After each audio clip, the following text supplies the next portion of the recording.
आदरणीय अध्यक्ष महोदय, कल से ही सदन दिल्ली सरकार के बजट की चर्चा कर रहा है।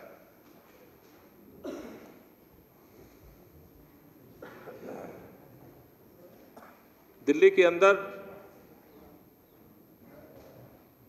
जब से सरकारें बन रही हैं, हर साल बजट प्रस्तुत होते हैं। हमारी सरकार जब से बनी है, माननीय मनीष सिसोदिया जी के नेतृत्व में हर साल बजट इस सदन के समक्ष प्रस्तुत होता है। सरकार का मैं मंत्री हूं, मैं तारीफ करूं तो कोई बड़ी बात नहीं। सत्ता पक्ष के माननीय विधायक तारीफ करें, कोई बड़ी बात नहीं है। लेकिन हर साल जब बजट प्रस्तुत होता है तो लोगों को, दिल्ली के लोगों को और देश के उन तमाम लोगों को जो दिल्ली की तरफ देखते हैं, उनको लगता है कि ये तो सबसे बेहतरीन बजट है, अगली बार इससे अच्छा और क्या होगा। पिछले एक साल के कार्यकाल में जिस तरह से महामारी के दौर में नए संकट का सामना सरकार ने किया,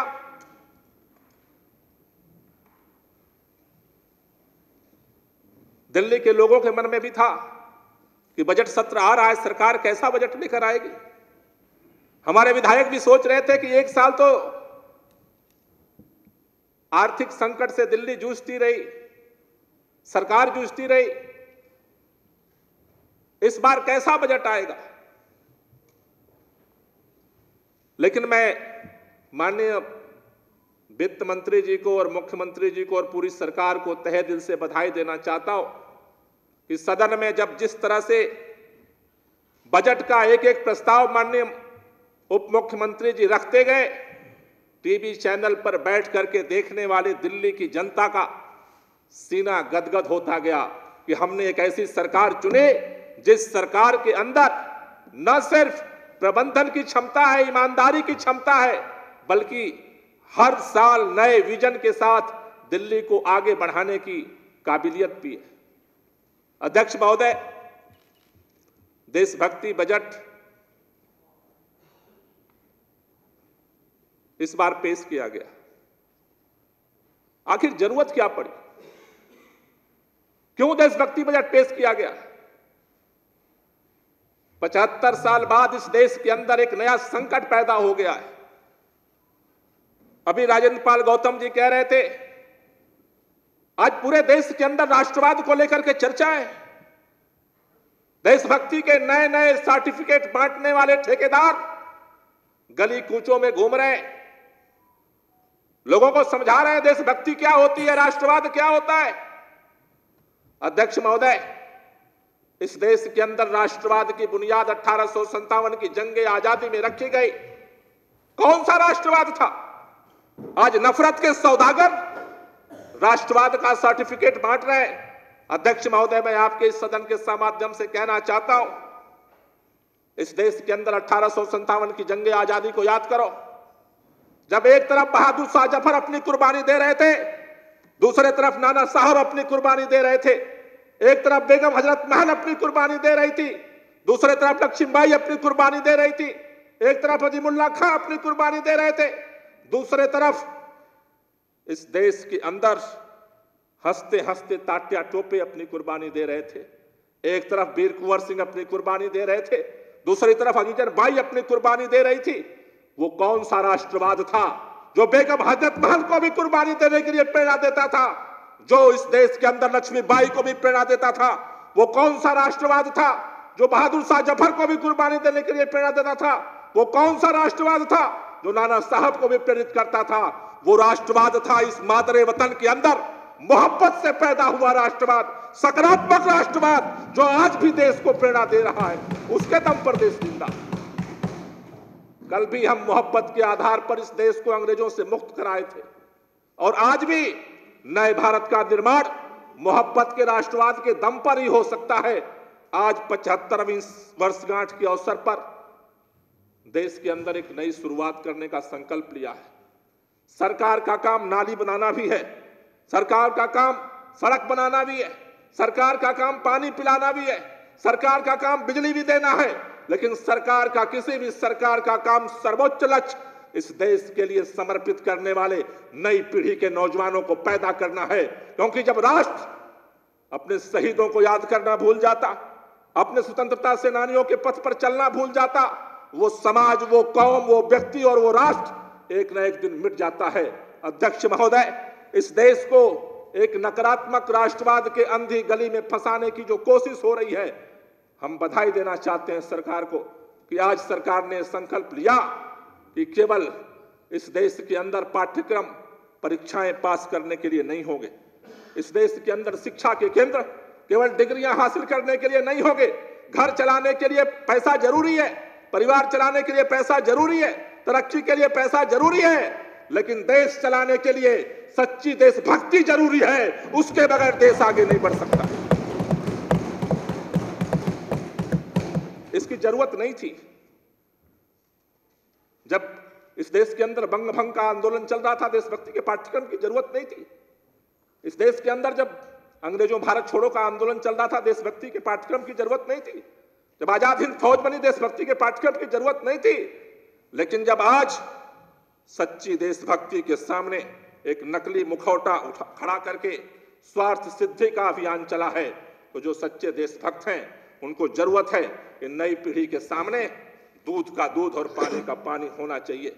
और इसके लिए मैं कहना चाहता हूं कि देश के अंदर आज दिल्ली सरकार ने जो शुरुआत की है, वो न सिर्फ शहीद आजम भगत सिंह, न सिर्फ बटुकेश्वर दत्त, न सिर्फ इस देश के तमाम उन हजारों हजार शहीदों के सपनों को आगे बनाने की जो परिकल्पना है उसको बनाने का काम है, बल्कि एक नए भारत के लिए नए देशभक्तों को पैदा करने का भी काम है, जिससे वो खुले दिमाग से नए भारत की रचना कर सके।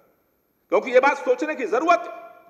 1947 में यह देश आजाद हुआ, पार्टियों की सरकार किसी की रही हो, नाम लेने से कोई फर्क नहीं पड़ता। हुकूमत रही है इस देश के केंद्र के अंदर भी रही है, दिल्ली के अंदर भी रही है, सरकारें बदलती रही, बनती रही, पार्टियां आती रही, जाती रही, लेकिन यह बात सोचने की जरूरत है कि जब इस मादरे वतन के अंदर सब कुछ है, तो फिर यह देश विकसित राष्ट्र क्यों नहीं बना आज तक?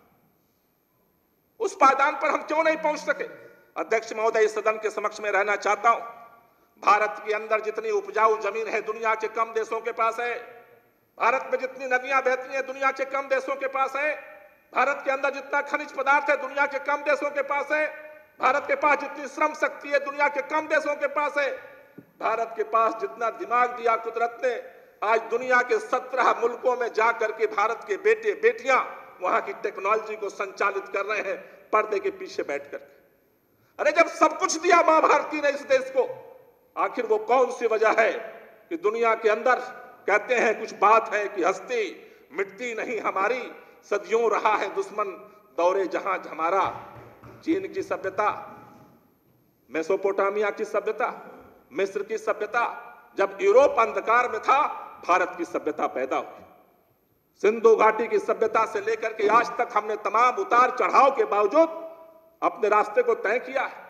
कुदरत ने क्षमता दिया, लेकिन आजादी के बाद भी अगर आज हम यहां खड़े हैं, इसकी कुछ तो वजह होगी।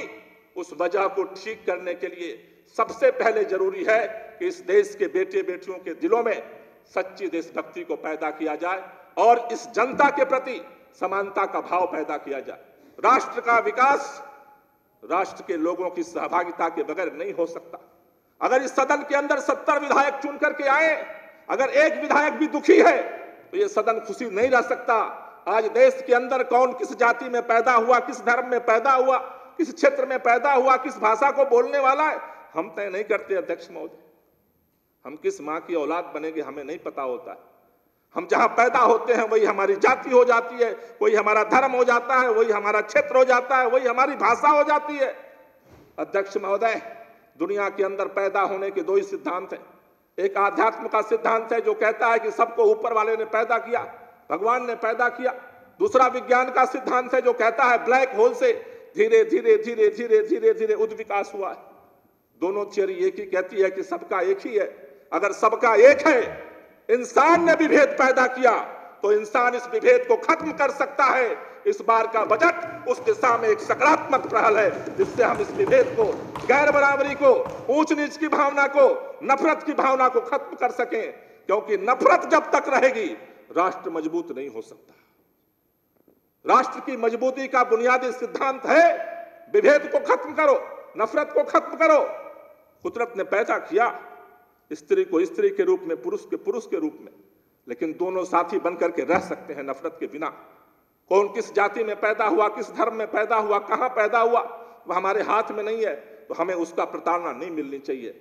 और इसलिए अध्यक्ष महोदय कहना चाहता हूं कि यह बजट इसलिए ऐतिहासिक है कि इस बजट ने देशभक्ति की भावना को जागृत करने का संकल्प लिया है और साथ ही साथ अपने कार्य योजना और नीतियों के माध्यम से समाज के अंदर समानता कैसे विकसित हो, उस दिशा में संकल्प लिया है। अध्यक्ष महोदय, मैं आखिर में केवल एक ही बात कहना चाहता हूं। दिल्ली देश की राजधानी है। दिल्ली से नकारात्मक विचार जब पैदा होते हैं, कोई व्यक्ति पैदा करता है या कोई सरकार पैदा करती है, प्रभाव पूरे देश में होता है। दिल्ली के अंदर से अगर सकारात्मक विचार पैदा होते हैं, कोई भी व्यक्ति हो और कोई भी सरकार हो, प्रभाव पूरे देश में होता है। हम दिल्ली के विधायक बाद में हैं, इस मादरे वतन का बेटा बेटी पहले हैं, इसलिए इस देश के लिए सोचना और उसके लिए शुरुआत करना हमारी जिम्मेदारी। और इसलिए मैं सरकार को बधाई देना चाहता हूं, माननीय मुख्यमंत्री और उप मुख्यमंत्री जी को बधाई देना चाहता हूं। उन्होंने नए हौसले के साथ, नए संकट के दौर में नई ऊंचाइयों को छूने के लिए हिम्मत की है और नए तरह से बजट को डिजाइन किया है। मुझे भरोसा है कि सभी लोग मिलकर के उस लक्ष्य को हासिल करेंगे, नया इंसान भी बनाएंगे और नया हिंदुस्तान भी बनाएंगे। बहुत बहुत शुक्रिया। जय हिंद।